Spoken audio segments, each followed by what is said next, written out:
Today, I'm going to be reviewing the Sceptre Nebula 34-inch ultra-wide gaming monitor. If at any point during the video you want to check out this exact same monitor, there's Amazon links below for the US, UK, Canada, and international links, but let's jump into it. Now, right away, this is a 34-inch 21:9 ultra-wide gaming monitor.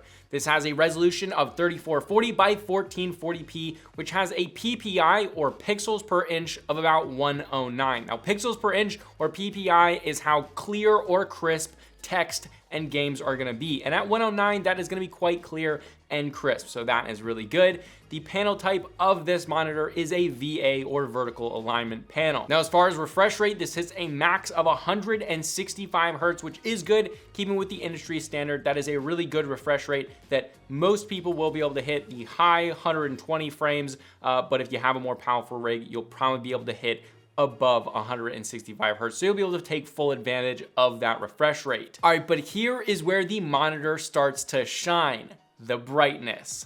Now, this thing is advertised to hit 600 nits of brightness in SDR content.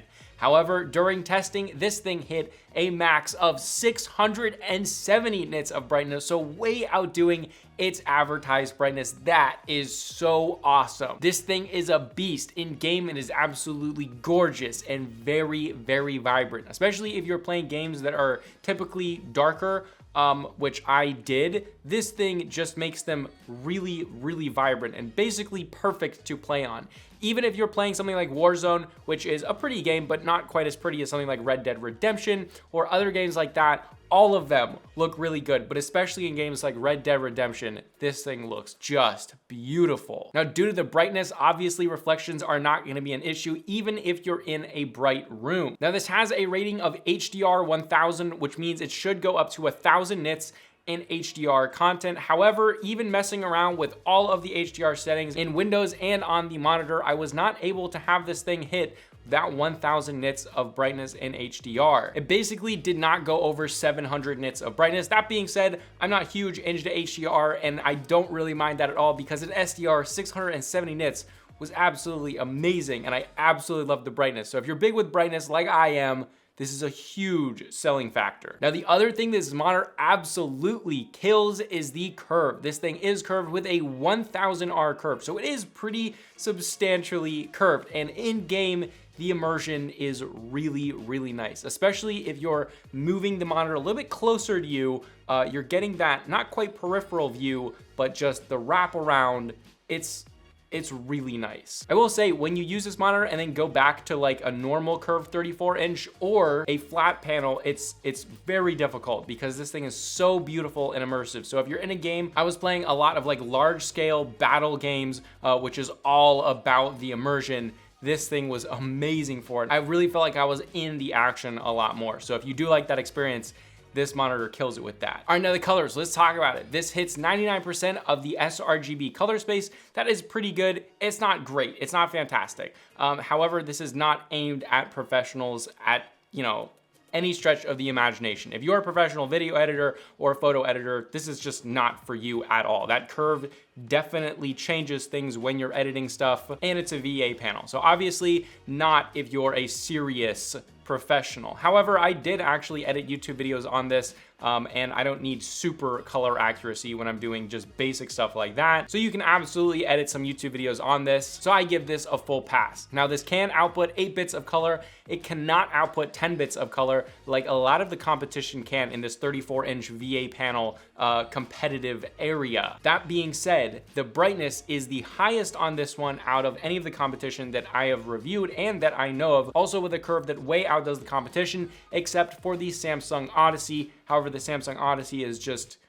not really that recommended I don't recommend it. All right, contrast ratio is obviously great because this is a VA panel at 3000 to 1. That means your blacks are gonna be nice and deep, especially in night scenes or more like battleistic games that have a lot of bombs going off. Something like Battlefield or more war-oriented games when the bombs drop in front of you and it just spatters you with dirt and fire. That stuff looks absolutely amazing. Obviously, night scenes are also gonna look amazing. And there was no red and green ghosting with this. Some VA panels do suffer from red and green ghosting. However, during testing, I found absolutely none of it. let's talk about the response time and ghosting. Now this hits a max response time of 6 milliseconds gray to gray, which is not very good. However, how does that translate into ghosting? It actually was pretty good. That being said, for some reason, I could not figure out how, and I don't even know if it might have been just an issue with my tester, but I was unable to change the overdrive response time settings. So I could not change those at all. I turned off everything. I changed all the settings, but yet I was never able to change the overdrive settings. However, in its stock mode, in its stock form, the ghosting was actually quite good, which you wouldn't expect with 6 milliseconds gray to gray. But yeah, it was actually quite good. Very minimal ghosting, especially for a VA panel. During gameplay, I never really noticed it. It was never an issue. Obviously, if you're a professional gamer, this is just not a monitor that you're gonna look at. You're gonna look more at like nano IPS panels. However, I don't think 99% of you will ever notice the ghosting on this, which is really good. Overall, for the gaming performance, this thing is absolutely amazing. The immersion, the brightness, the vibrancy of it, coupled with minimal ghosting, makes it just a really good gaming monitor, especially if you want a pretty image rather than just the fastest out there. Like, this thing is gorgeous, which is really cool. All right, menu system and controls. Let's talk about it. This is typical Sceptre, typical menu system for Sceptre. It has a single joystick on the bottom front chin, which is good. So everything on and off, all the menu system is controlled with that one thing, and it's very easy and simple to use. That being said, I've used and reviewed a ton of Sceptre monitors, and I've never had lagginess. However, on this monitor, I did have some lagginess. When changing color profiles, there was a lot of lagginess, like a second lag in between. I don't know why. And I also had that overdrive issue where I couldn't change any of the overdrive settings. I don't know if that's just a issue with my tester because this may be a pre-production model. I'm not exactly sure. However, that is something to keep in mind. That being said, I don't think it's a deal breaker because you just kind of wait for the lag and you're probably only gonna change it once. However, I had to include this. Now, as far as Vesa compatibility, this is compatible with 75mm by 75mm Vesa mounts, and you use an included adapter. So when you buy this, there will be an adapter with it that you screw onto the back of it. And the reason for that is because the stand actually takes up the area that would be a Vesa mount. So it's a clip-in stand, which is nice, and I do like that a lot. However, if you do want to Vesa mount it, you just screw on the adapter. It's not really that big of a deal at all, so full pass. As far as internal speakers, this does have internal speakers. They are pretty good. I mean, they're monitor speakers are nothing amazing. They're fairly clear, but they do not get very loud, but in a pinch, they can definitely be used. All right, now stand and build quality. Overall, the build quality is really, really awesome. They use a ton of metal construction for the actual bottom metal stand, and then the vertical part of the stand is quite well made. Metal interior, but plastic exterior, but it's all white and it looks good.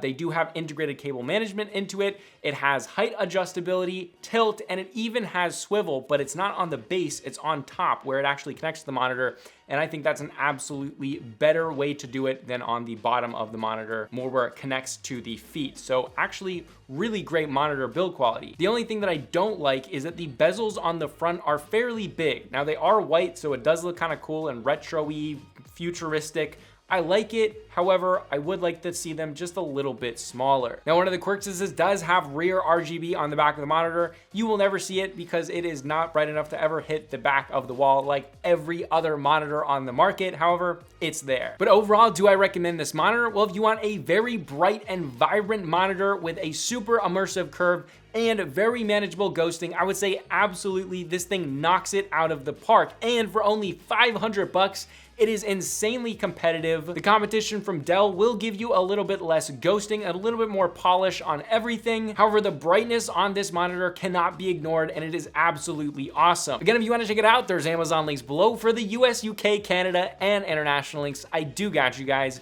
But yeah, really, really loved using this monitor. It's really awesome. And for the price of only 500 bucks, with that insane brightness and really good overall build quality, they're definitely putting themselves in a place where it's really attractive to get this monitor over the competition. Although the competition still does a little bit better with colors, having 10-bit color and a little bit more polish overall, but the immersive curve and that brightness, really big selling points. If you guys enjoyed this video and it helped you out, help me out and throw a like below. And if you want to check out the unboxing and initial impressions of this monitor, it'll be somewhere right here. But this was Type C Tech Reviews, and I'll see you guys in the next video.